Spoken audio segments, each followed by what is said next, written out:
India was the first foreign country with a different language, because Ukraine, Russia is still, we speak Russian language. My mother tongue is Russian, right?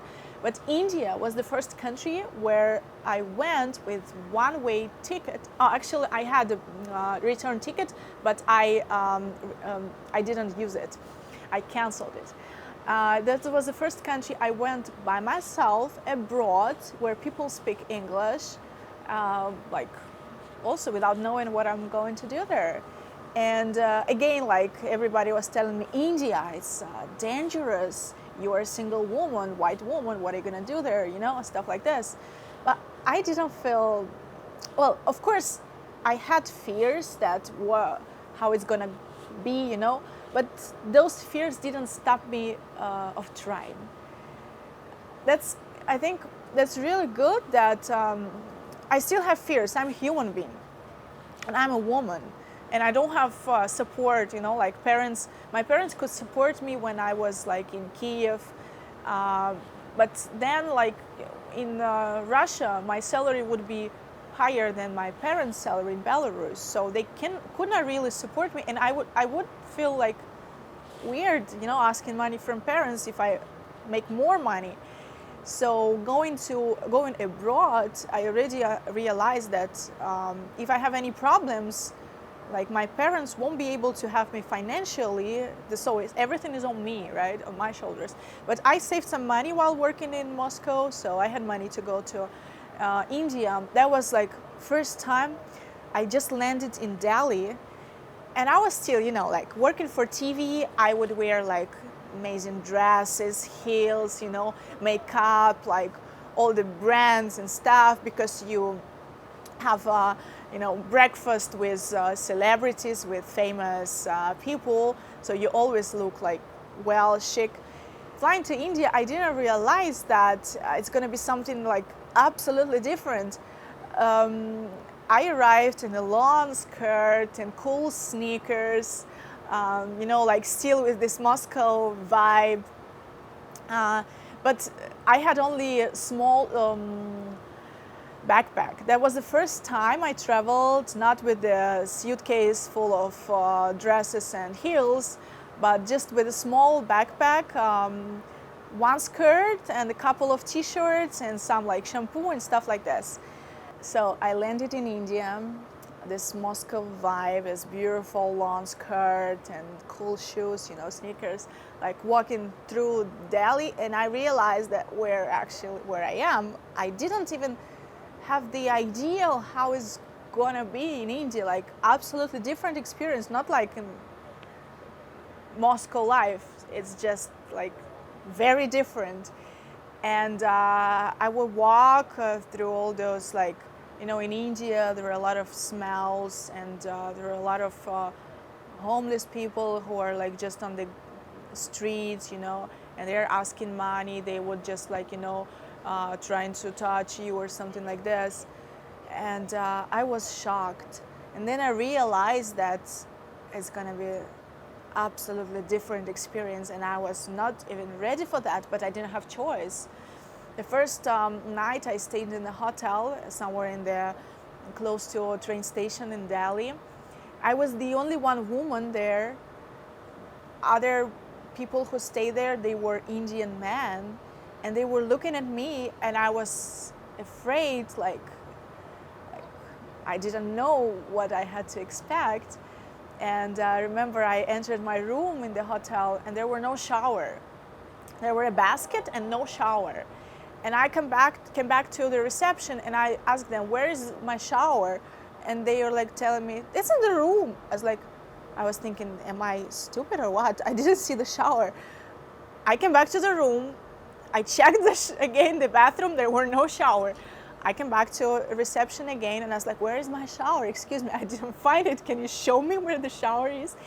And he will walk me to the room and showing me, this is the shower, the basket, and this, how you call it?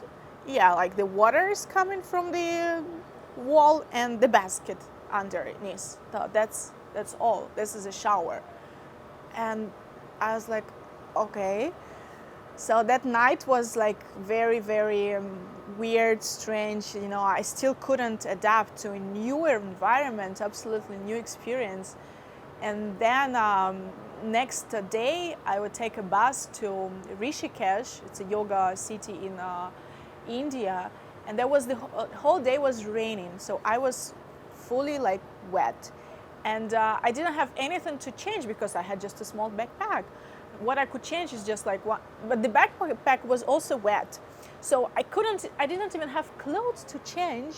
And then I took a night bus to Rishikesh, like just imagine Indian bus, which is shaking like crazy, and I'm fully wet, cannot change clothes, and it's cold because they love air conditioning a lot, and I cannot cover myself with anything because there is nothing, and the whole night it was like really like in a horror movie because I couldn't fall asleep. I was cold, it was shaking, it was weird because people around, like it's not what I got used to. Everything was just new, and when I arrived to Rishikesh, I realized that there was a yoga festival just started, and there were no available rooms at all in the whole town. I would walk everywhere asking for a room, no room, no room, no room. And then at one place, I met a guy from Mexico. He was looking for a room as well. And he was like, maybe we have to cooperate and look together, at least maybe one room, and we can share, like, at least we can, help each other, like looking for it together. And I was like, okay. So this kind of like was my first actually interaction with a foreign person, in English, abroad, in a city where we don't have hotel, we don't know what to do. Because before I flew to Egypt, Turkey, like Tunisia, but already I had my hotels booked, everything included, so I never worried about anything. But in India was first time when I didn't have anything, nothing was planned, just like, hello, this is me. And we walked with him a lot, looking for a place. We would go to another part of the town, and then we finally found one room, and we had to share it. And there were no hot shower. We had to take cold shower. He gave me a t-shirt to change.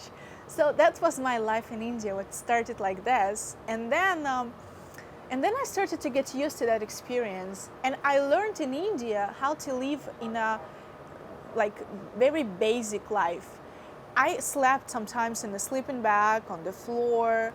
I ate from the basket with my hands in a church, sharing food with lots of other people, local people and foreigners.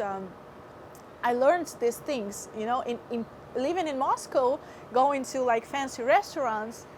It's like it was different experience, I wouldn't even imagine that I was able to live very simple life, and I was happy.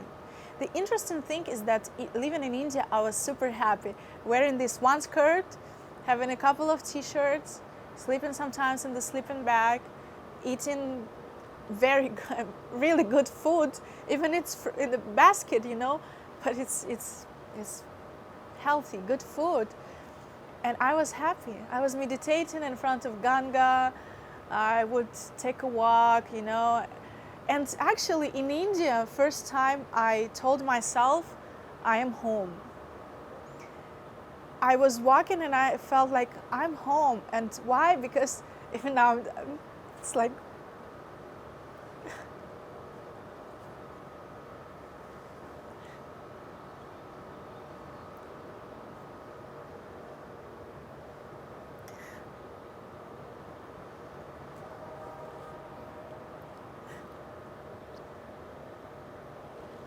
it's a very emotional moment for me because, like,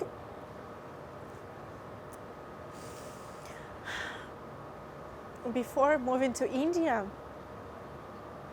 I always felt that there was like something wrong with me, because people who, my friends or people who surrounded me, they would always tell me like, why you do this? Why you move from place to place? You had an amazing job like in for TV in Moscow. Like everybody dreams about this job, and you just quit and go to India. Like, are you crazy? You are unstable. Something is wrong with your mind and stuff like this, you know. And at one point, I actually started to think maybe there is something wrong with me, you know.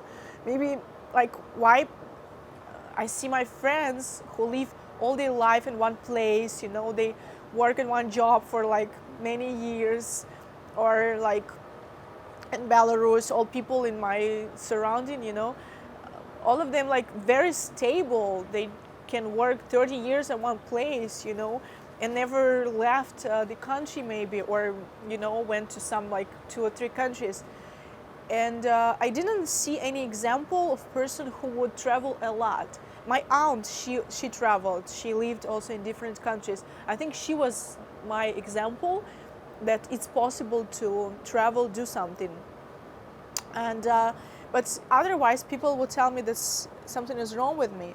But in India, first time I felt everything is fine with me, because I met so many people same like me, searching their way, traveling, trying to figure out what they want, you know, what their soul wants. Because it's easy to follow society, you know, have amazing job, which is prestigious, you know, make money. It's easy because the society will tell you, congratulations, good, right? But if you are like me, you know, moving around the world, not having like stable job, not investing in your house or something, like people feel you're unstable. In many countries, like in Switzerland, I would hear, how can you live this life?